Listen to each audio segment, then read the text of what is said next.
तो देखिए, देश की दिग्गज asset management company ICICI prudential mutual fund ने एक नया फंड लॉन्च किया है जिसका नाम है आईसीआईसीआई प्रूडेंशियल क्वालिटी फंड। निवेशक इसे एनएफओ में करीब 20 मई तक सब्सक्राइब कर सकते हैं और इससे जुड़ी तमाम जानकारियां लेकर अभिषेक हमारे साथ जुड़ गए हैं। अभिषेक, बहुत बहुत स्वागत है, बताइए। थैंक यू हर्ष। इसके लिए आईसीआईसीआई प्रूडेंशियल म्यूचुअल फंड इस नए एनएफओ को लेकर आया हुआ है और फंड की अगर बात करें, फंड हाउस की अगर बात करें तो करीब 32 साल पुराना ये फंड हाउस है और करीब 8,80,000 रुपए का इसका कुल एयूएम है जो ये मैनेज कर रहा है। जो लेटेस्ट एनएफओ है, जैसे कि आप स्क्रीन पर देख सकते हैं कि ICICI prudential quality fund fundamentally बोला जाता है कि काफ़ी मजबूत होते हैं और जितनी भी वो कंपनी चुनते हैं उनमें क्वालिटी ये देखते हैं कि वो फंडामेंटली काफ़ी मजबूत हों और मोस्टली मार्केट अगर डाउन भी होता है तो उसमें ये फंड्स काफ़ी अच्छा परफॉर्म करते हैं या फिर उसमें नुकसान जो होता है वो कम करने की इनकी क्षमता होती है या फिर ज़्यादा नुकसान उसमें ना हो। सब्सक्रिप्शन बेंचमार्क की अगर बात करें तो निफ्टी 200 क्वालिटी 30 टीआरआई है, यानी कि निफ्टी 200 में शामिल जो सबसे बड़ी कंपनीज होती हैं उनमें से 30 कंपनीज को क्वालिटी के बेसिस पे उनको चुना जाता है। उनके परफॉर्मेंस को ये फंड हाउस एक तरह से ट्रैक करता है, उसमें निवेश करता है। सब्सक्रिप्शन की अगर बात करें तो 6 मई यानी कि कल से ये खुल चुका है। 20 मई तक लोग इसमें सब्सक्रिप्शन ले सकते हैं। अलॉटमेंट 23 मई को इसका हो जाएगा। मिनिमम निवेश जो रहेगा इसका वो 5,000 रुपये रहेगा। 100 रुपये की SIP भी इसमें की जा सकती है। एग्जिट लोड जो रहेगा वो 1% रहेगा अगर 12 महीने से पहले इसको रिडीम किया जाता है या फिर स्विच किया जाता है। और इसके अगर जो फंड मैनेजर हैं तो वो हैं एहाब दलवानी और मासूमी झूमरवाला, इसके फंड मैनेजर हैं जो इस फंड हाउस इस स्कीम को पर्टिकुलरली मैनेज करेंगे।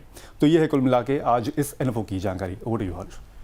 ठीक है अभिषेक, थैंक यू सो मच। बहुत अच्छे से समझाया आपने हमारे व्यूअर्स को और हम लोग अब सर से समझते हैं कुछ बारीकियां। और सर सबसे पहले मेरा सवाल आपसे ये है कि क्वालिटी फंड क्या होते हैं और ये फंड कैसे काम करते हैं? देखिए, इसको हम ऐसा कह सकते हैं कि इनके फंड मैनेजर ये फंड ऐसे फंड क्यों लाते हैं। पहले तो वो उनका सबसे पहला एक टारगेट ये होता है कि ये कंसिस्टेंट कंपाउंडिंग दे सके। यानी कंसिस्टेंट कंपाउंडिंग यानी मार्केट वॉलेटिलिटी में भी उतार चढ़ाव में भी ये फंड काफी अच्छे से डाउनसाइड को प्रोटेक्ट कर सकता है और ऊपर के मार्केट में, बढ़ते हुए मार्केट में काफी अच्छी तरीके से कंपाउंडिंग करके अपना वेल्थ क्रिएट कर सकता है। तो बेसिकली क्वालिटी का जो ओवरऑल फंड मैनेजमेंट होता है, फंड को मैनेज करने का जो तरीका होता है वो बेसिकली 4 बातों को लेकर जुड़ा हुआ रहता है। पहले तो वो मजबूत बैलेंस शीट जिन कंपनीज की होती है वैसे में ही निवेश करता है। जो कंपनी लगातार मुनाफा कमाती है वैसे कंपनी में ही वो निवेश करता है। जिस कंपनी का कैश फ्लो काफी अच्छा है, डेट कम हो और कैश फ्लो काफी अच्छा है और जिनकी मैनेजमेंट काफी पेशेवर हो, प्रोफेशनल हो और ईमानदार हो, ऐसे फिल्टर्स करके जो कंपनी के पोर्टफोलियो है, स्टॉक्स को वो लोग चुनते हैं। मुझे लगता है ये फ्लेक्सी कैप कैटेगरी के अंदर वो आएंगे और काफी अच्छी तरीके से फंड मैनेजमेंट जो है इस तरह से वो ऐसे क्राइटेरिया को लेकर ये पर्टिकुलर फंड को मैनेज करेंगे। ठीक है सर, एक सवाल ले लेते हैं पे हेमंत पाल जी का। वो काफ़ी देर से परेशान हो रहे हैं। इनका कहना है कि मेरा लमसम पोर्टफोलियो रिव्यू करवा दीजिए। इनके फंड में, इनके पोर्टफोलियो में कौन कौन से फंड हैं हम आपको दिखा देते हैं, एक बार स्क्रीन पर फ्लैश कर देते हैं। तो देखिए यहाँ पे क्वांट स्मॉल कैप जो है 2 लाख का निवेश इन्होंने किया हुआ है।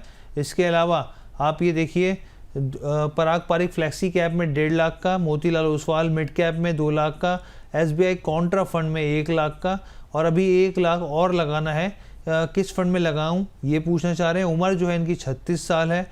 20 से 22 साल का अभी इनका समय है और इसमें 2 फंड रिटायरमेंट के लिए और 2 फंड बेटी की शादी के लिए 2023 से इन्वेस्टमेंट करना स्टार्ट किया। बहुत अच्छे से पूरी जानकारी दी है सर इन्होंने, एक चीज़ बताई है।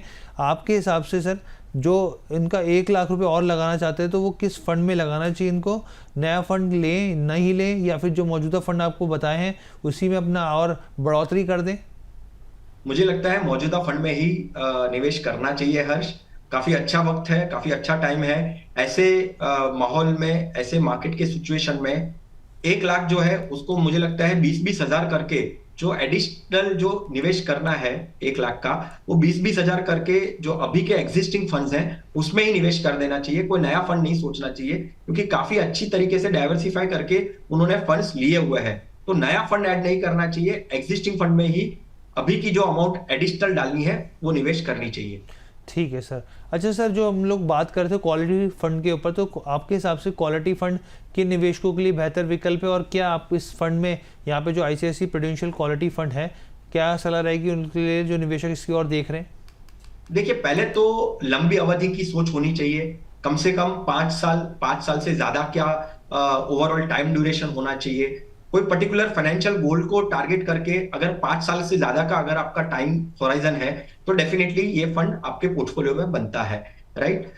जो आप सोच रहे हो कि भाई मुझे कम जोखिम उठाना है, इक्विटी में निवेश करना है बट कम जोखिम उठाना है, और ज्यादा ग्रोथ भी चाहते हैं, जैसे हमने देखा कि कंसिस्टेंट कंपाउंडिंग में मानेंगे ये फंड जो मैनेज करने वाले फंड मैनेजर जो है, राइट। और जो क्वालिटी रहेगी, जो स्टॉक पिकिंग में जो क्वालिटी रहेगी वो काफी अच्छी तरीके से दिखेगी।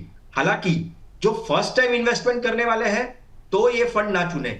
आपकी अगर ओवरऑल पोर्टफोलियो में कोई कैटेगरी मिसिंग है और आपका पोर्टफोलियो अभी 3 या 4 फंड का है और आपके पोर्टफोलियो में आपको 1 या और 2 फंड जोड़ने हैं, तो ऐसे निवेशक ऐसे फंड में निवेश कर सकते हैं, बट टाइम होराइजन लंबा होना चाहिए। Shorter duration point of view से ऐसे फंड निवेश नहीं करने चाहिए। नहीं करने चाहिए। ठीक है sir, thank you so much विरल सर। आप हमेशा हर बार जुड़ते हैं और बहुत अच्छी जानकारियाँ साझा करते हैं, और आज का शो इसलिए भी इम्पोर्टेंट था कि जिस तरीके से तनाव का माहौल है, तो ऐसे में क्या स्ट्रेटजी निवेशकों को अपनानी चाहिए। Thank you so much sir. शुक्रिया हर्ष, जय हिंद। जय हिंद सर, जय हिंद। तो देखिए, सीमा पर तनाव चाहे जितना भी हो, निवेश का रास्ता समझदारी और धैर्य से ही तय होता है। म्यूचुअल फंड में लंबी अवधि की सोच जरूरी है, और बाजार की अस्थिरता से डरने की बजाय आपको एसेट एलोकेशन और सही फंड का चयन असली हथियार मौजूदा वक्त में दिखता है। ये एसआईपी को जारी रखें, जरूरत हो तो थोड़ा पोर्टफोलियो संतुलित जरूर करें, लेकिन डर से नहीं बल्कि योजना से चलें। तो ओवरऑल सिप की टिप आपको कैसा लगा, कमेंट करके जरूर बताइएगा। बहुत बहुत धन्यवाद।